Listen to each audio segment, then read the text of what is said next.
ഇന്ന് നമ്മളുടെ Meghalaya ട്രിപ്പിന്റെ final day ആണ്. Yes guys, last day Meghalaya.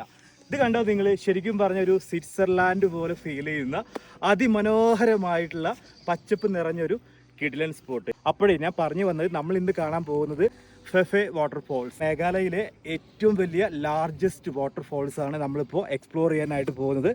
അടുത്തൊരു വാട്ടർഫോൾസ് കാണാനുള്ള ഒരു തയ്യാറെടുപ്പിലാണ് കേട്ടോ, ക്രാങ് സൂറി വാട്ടർഫോൾസ്. ഇവിടുന്ന് ഒരു 45 മിനിറ്റ് ട്രാവൽ ചെയ്യണം അവിടെ എത്താനായിട്ട്. അങ്ങോട്ടുള്ള വഴികളൊക്കെ നോക്കി, ഇരുവശവും നല്ല പച്ചപ്പ് നിറഞ്ഞ നെൽപ്പാടങ്ങളും മൂടൽമഞ്ഞ് പുതച്ച വഴികളും തണുത്ത കാറ്റും നിശബ്ദമായ ഗ്രാമങ്ങളൊക്കെ താണ്ടി ഞങ്ങളങ്ങനെ ക്രാങ് സൂറി വാട്ടർഫോൾസിൽ എത്തിയിരിക്കുകയാണ്. ഭയങ്കര ബ്യൂട്ടിഫുള്ളാണ്. ഭയങ്കര അങ്ങനെ ഒരു ബ്ലൂ ഗ്രീൻ കളറിൽ അടിപൊളി ക്രിസ്റ്റൽ ക്ലിയർ വാട്ടർ. ഇതിൽ ഇറങ്ങാനും കുളിക്കാനൊക്കെ വളരെ സേഫാണ് കേട്ടോ. ഒത്തിരി പേര് ജാക്കറ്റൊക്കെ ഇട്ട് ഈ വെള്ളത്തിലിറങ്ങി കുളിക്കുന്നൊക്കെ കാണാം. ഭയങ്കര അടിപൊളി, നല്ല ഫോട്ടോജീനിക് ആയിട്ടുള്ള ഒരു വാട്ടർഫോൾസ് ആണിത്. ഈ യാത്ര അവസാനിക്കുമ്പോഴും ഒരുപക്ഷെ എന്നും മനസ്സിൽ നിലനിൽക്കുന്ന ഒരു ബ്യൂട്ടിഫുൾ പ്ലേസ് ക്രാങ് സൂരി വാട്ടർഫോൾ.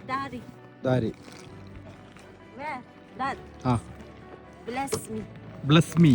ദാരിയും ബ്ലസ്മിയും അവരൊരു ഫാമിലിയാണ്. ഇന്ന് ഫെഫെ വാട്ടർഫോൾസ് കാണാനായിട്ട് ഫുൾ ഡേ ഞങ്ങളോടൊപ്പം അവരാണ് ഗൈഡായിട്ടുള്ളത്. റോഡിലേക്ക് കയറി വരുന്ന വണ്ടികളൊക്കെ കാണാൻ പോലും പറ്റുന്നില്ല, അത്രയും മൂടൽ മഞ്ഞ് മൂടിയിട്ടാണ് കിടക്കുന്നത്. പിന്നെ അതിനെ കണ്ണെത്താ ദൂരത്തോളം പരന്ന് കിടക്കുന്ന നിറയെ നെൽപ്പാടങ്ങൾ, കൃഷിയൊക്കെയാണ്. അപ്പോൾ നമ്മളിപ്പോൾ പോകുന്നത് മേഘാലയയിലെ ഏറ്റവും ഫേമസ് ആയിട്ടുള്ള ഫെഫെ വാട്ടർഫോൾസ് കാണാൻ വേണ്ടിയിട്ടാണ്. ഈ നെൽപ്പാടങ്ങളിലൂടെ ഇങ്ങനെ നടന്ന് ചെറിയ ചെറിയ അരുവികളൊക്കെ താണ്ടിയിട്ടാണ് നമ്മൾ ഫെഫയിൽ എത്തിച്ചേരുന്നത് കേട്ടോ. ഭയങ്കര അടിപൊളിയാണ്.